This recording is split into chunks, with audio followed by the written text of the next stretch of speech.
Retirement your longest relaxation. Hello friends, आज मैं आपको रिटायरमेंट प्लानिंग के बारे में बताऊंगा कि रिटायरमेंट कैसे करना है, रिटायरमेंट प्लानिंग और कितने इनकम सोर्स हो सकते हैं। इन सारी चीजों के बारे में गहराई से बताऊंगा। कितने पोटेंशियल इनकम सोर्स हो सकते हैं।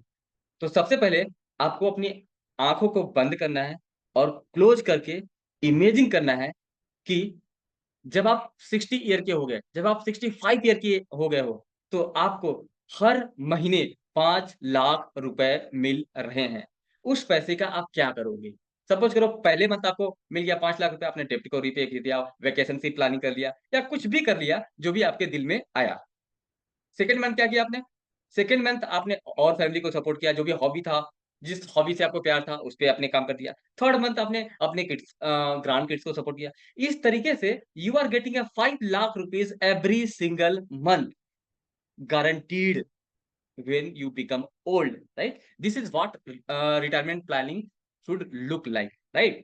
So regular monthly income आपको रिटायरमेंट प्लानिंग में मदद करता है, और रेगुलर प्लस वेरिएबल दोनों का मिक्सचर बना करके भी हम रिटायरमेंट प्लानिंग कर सकते हैं। But remember, you should always have a guaranteed regular monthly income eight the time of retirement. Okay, तो हम लोग समझते हैं रिटायरमेंट प्लानिंग कैसे होता है। ठीक है, देखो, रेंटल इनकम फ्रॉम प्रॉपर्टी।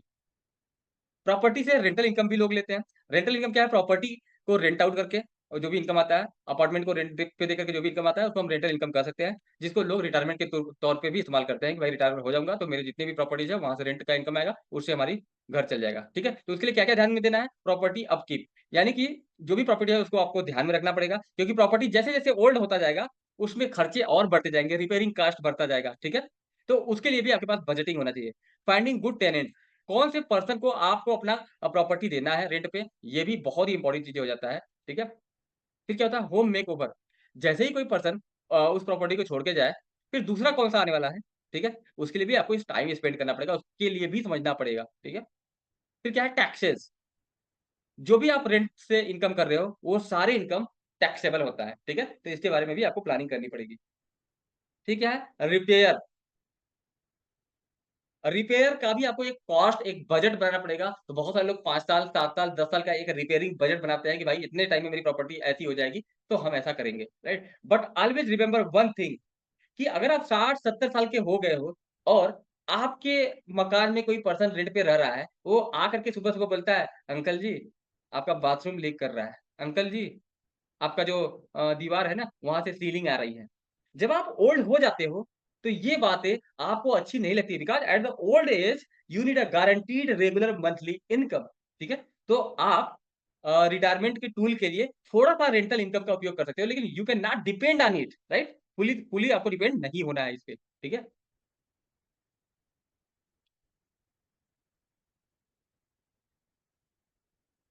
अब मैं आपको सेकंड इनकम सोर्स बताने जा रहा हूँ। सेकंड इनकम सोर्स, पहला क्या हो गया?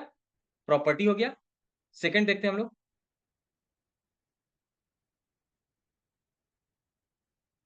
सेकंड इनकम सोर्स का नाम क्या है? Coupon from a bond portfolio. Bond, government bond और कॉर्पोरेट बॉन्ड, ये दोनों बॉन्ड आपको प्रॉमिसेस करती हैं आपको विद इंटरेस्ट के साथ पैसा लौटाने का। ठीक है? तो ये भी एक बहुत ही अच्छा तरीका हो सकता है एक रेगुलर इनकम का, एक इनकम का। ठीक है? रेगुलर नहीं कर सकते हम उसको। तो बॉन्ड में इन्वेस्ट करने के से पहले कुन कुछ बातों को ध्यान में रखना होता है, जैसे कि बॉन्ड रेटिंग। बॉन्ड खरीदने से पहले आपको देखना होगा कि बॉन्ड की रेटिंग क्या है, क्या वो सेफ है या नहीं सेफ है। जैसे गवर्नमेंट बॉन्ड बहुत अच्छी चीज़ होती है, गवर्नमेंट से आपको पैसा मिल ही जाएगा, मिल जाएगा। कॉर्पोरेट बॉन्ड, हाई क्लास के कॉर्पोरेट बॉन्ड जो होते हैं, वो भी सही होते हैं। उसमें आपको देखना है री-इन्वेस्टमेंट रेट, कि जब आपकी बॉन्ड मैच्योर हो जाती है, उस टाइम फिर आप पैसा को क्या करोगे, री-इन्वेस्टमेंट करोगे कि क्या करोगे? It is also the plan. फिर बैंकरप्ट्स बॉन्ड, ऐसे किसी बॉन्ड में आपको निवेश नहीं करना चाहिए। ये चीज़ें आपको ध्यान देना चाहिए। ठीक है? टैक्स, जो भी बॉन्ड से आप पैसा कमाओगे वो टैक्सेबल इनकम है। ठीक है? तो सेकंड इनकम सोर्स आप बॉन्ड भी देख सकते हो। थर्ड क्या है? FD, fixed deposit. तो फिक्स्ड डिपॉजिट भी लोग करके रखते हैं अपने रिटायरमेंट के टाइम में कि भाई this is a liquid money. ठीक है? जिसका इस्तेमाल आप कभी भी कर सकते हो। तो एफडी में भी आपको कि बहुत सारी चीज़ों का ध्यान रखना पड़ता है, जैसे री-इन्वेस्टमेंट रिस्क। एफडी पूरा हो गया तो फिर आपको क्या करना है? री-इन्वेस्ट करना है कि क्या करना है? This is also comes in the picture. फिर टाइम लिमिट, एफडी की टाइम लिमिट क्या होनी चाहिए, ठीक है? Fixed deposit does not don't last for a very long time, ठीक है? तो ये भी आपका प्लानिंग हो सकता है कि हमको रिटायरमेंट में कैसे उपयोग करना है। नेक्स्ट इनकम सोर्स है dividend from A preferred share और इनकम जनरेटिंग शेयर्स, राइट? तो ऐसे शेयर्स में, ऐसे स्टॉक्स में इन्वेस्ट करना जिसमें डिविडेंड मिलता है। डिविडेंड एक वेरिएबल इनकम भी हो सकती है कि कभी ज़्यादा मिला, कभी कम मिला। तो रिटायरमेंट के टाइम में बहुत सारे लोग बहुत अच्छी-अच्छी कंपनियों में निवेश करके रखे रहते हैं, जहाँ से डिविडेंड मिलता है। तो इसको भी आप इनकम सोर्स में काउंट कर सकते हो, ठीक है? वेरिएबल इनकम होता है, ठीक है? ये डिपेंड करता है कि आप कैसे कंपनी में पैसा लगाए हो, उसका कितना डिविडेंड्स आ रहा है, ठीक है? इन्फ्लेशन बेसिकली क्या होता है कि स्टॉक मार्केट का जो निवेश होता है, वो जनरली इन्फ्लेशन को बीट कर जाता है। तो this is also a very good thing but आपको प्लान करना होगा, रिसर्च करना होगा, ठीक है? फाइनेंशियल प्लानर, फाइनेंशियल एडवाइज़र इस चीज़ में मदद करता है आपकी। कंपनी रिस्क हमेशा आपको ध्यान देना है कि ऐसे किसी कंपनी में नहीं लगाना है, जिसको आप नहीं समझते हो, जिसके प्रोडक्ट या सर्विसेज़ को नहीं समझ सकते हो। जो आपके कॉमन सेंस उसको समझता नहीं, कॉमन सेंस आपको गवाह ही नहीं दे रहा है, ऐसे कंपनी में कभी निवेश नहीं करना चाहिए, ठीक है? लोभ में आकर के। तो इस तरीके से 4 खत्म हो गए। 5वां क्या है pension from government social security. बहुत सारे लोगों को गवर्नमेंट के सोशल सिक्योरिटी के द्वारा भी पेंशन्स मिलते हैं, but that pension is not a enough pension, right? So think about it. You need a extra. तो इस तरीके से आपको प्लान करनी चाहिए। इसमें बहुत सारे रिस्क होते हैं कि पहला बात तो इनफ नहीं है, ठीक है? आपका खर्चा पूरा नहीं कर पाएगा कभी। दूसरी बात कि भाई politics can change, government can change, policies can change, law can change, ठीक है? तो there is also a risk comes into the picture, okay? फिर नेक्स्ट क्या है? Income from crypto currency investment. Suppose करो कि आप बिटकॉइन, इथेरियम और भी अच्छे-अच्छे कॉइन में अगर आपने इन्वेस्ट किया हुआ है, आप इस चीज़ को समझते हो, क्रिप्टो करेंसी को समझते हो, आपको लगता है कि अगर अगले 10 साल, अगले 15 साल के लिए इसमें अगर मैं इन्वेस्टेड रहूँ और मैं 50 साल, 55 साल, 60 साल का हो जाऊँगा तो बहुत बड़ा पैसा आ जाएगा। You can take a risk, ठीक है? अगर आपको लगता है तो। बट आप वेरी लिटिल रिस्क लोगे। ऐसा नहीं कि आपके पास ₹100 है तो आपने ले लिया रिस्क। ₹100 में ₹5 आप रिस्क इसमें ले सकते हो, ठीक है?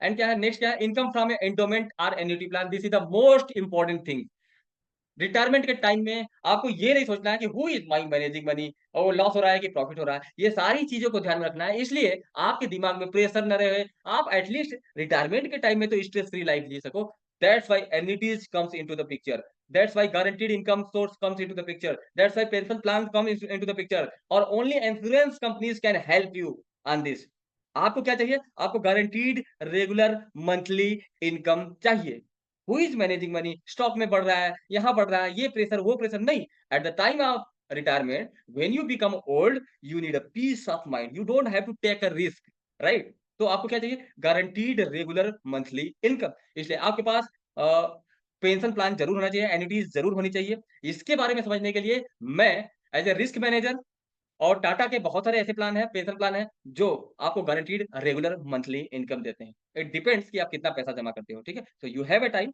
You can think about it. इस तरीके से आप ये समझ सकते हो कि that's how retirement planning works. तो एन्युटी में क्या होता है, गारंटीड होता है कि भाई इतना आएगा तो आएगा हर मंथ गारंटीड। इवन टाटा में तो ऐसे प्लान हैं जो 116 साल तक आपको गारंटीड रेगुलर मंथली इनकम देते हैं, ठीक है? ठीक है, ड्यूरेशन कि भाई कब तक लेना है? किसी को लगता है कि भाई मुझे अपने एज के 80 साल तक लेना है गारंटीड इनकम, किसी को लगता है 90 साल तक लेना है, किसी को लगता है 95 साल तक लेना है। It's up to you, right? Company rating तो हमेशा कंपनी रेटिंग को देख के जैसे मैं टाटा में हूँ। Tata is a big brand, Tata is a most trusted brand in the world, ठीक है? You can trust on the Tata, but every company is good, okay? अगर इंश्योरेंस की बात करें, तो सब में आपको इनकम मिलेगी, ठीक है? मिनिमम गारंटीड इनकम आपके पास होना ही चाहिए, ठीक है? तो इस तरीके से आपको ये प्लान करना है लमसम और रेगुलर पेमेंट हमेशा रेगुलर पेमेंट भी लेना चाहिए थोड़ा लमसम भी लेना चाहिए एंडोमेंट करके कि अगर मैं अभी जमा कर रहा हूँ 60 साल का हो जाऊंगा तो 2 करोड़ 3 करोड़ रुपए मिल जाए फिर क्या है 60 साल का मैं हो भी गया और 5-7 लाख रुपए पर मंथ हमको अगले 100 ईयर तक मेरे एज का मिलता रहे that's how you have to plan your retirement ठीक है फिर टैक्सेस को भी देखना है भाई उस टाइम में ऐसे कौन कौन से इनकम है जहाँ पे हमको टैक्सेस देना है इसीलिए मैं बोलता हूँ अगर आप इंश्योरेंस के थ्रू प्लानिंग करते हो आपको किसी प्रकार की दिक्कत नहीं झेलनी पड़ती किसी के ऊपर डिपेंडेंसी आपने इंश्योरेंस कंपनी को बोल दिया है दे दिया है वो आपको विदाउट टैक्सेस कुछ एन्युटीज टैक्सेस होते हैं, कुछ पॉलिसी सेविंग पॉलिसी ऐसे होते हैं जो एज़ अ रिटायरमेंट टूल का भी टूल की तरह भी उपयोग उसका किया जाता है, जिसका इनकम टैक्स फ्री होता है। इस तरीके से आपको प्लानिंग करना चाहिए और इन चीज़ों में कौन हेल्प करेगा? We as a financial planner we help you to make a best retirement plan, right?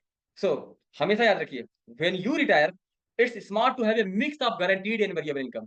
अगर आप रिटायर हो रहे हो, तो आपके पास गारंटीड इनकम भी आना चाहिए, वेरिएबल इनकम भी। गारंटीड मतलब इंश्योरेंस कंपनीज़ के द्वारा गारंटीड आपको 4-5 लाख रुपए पर मंथ आ रहे हैं और आपके अलग-अलग इन्वेस्टमेंट भी है, जैसे बॉन्ड्स में है, स्टॉक्स में है, प्रॉपर्टी के थ्रू, ये सब वेरिएबल इनकम भी आपके पास आ रहे हैं। But make sure you have a guaranteed regular income, ठीक है। गारंटीड इनकम क्या करता है? स्टेबिलिटी प्रोवाइड करता है, जबकि वेरिएबल इनकम क्या करता है? राइजिंग द कॉस्ट, इन्फ्लेशन को बीट करता है। So to plan for the retirement, आपको अपना एज, हेल्थ, रिटायरमेंट एज और कितना टाइम तक आप पैसा लेना चाहते हो और आप कैसे लेना चाहते हो, वेरिएबल, गारंटीड, ये चीजें आपको ध्यान में रखना है, तभी आपको अपनी रिटायरमेंट प्लानिंग करवानी चाहिए, ठीक है।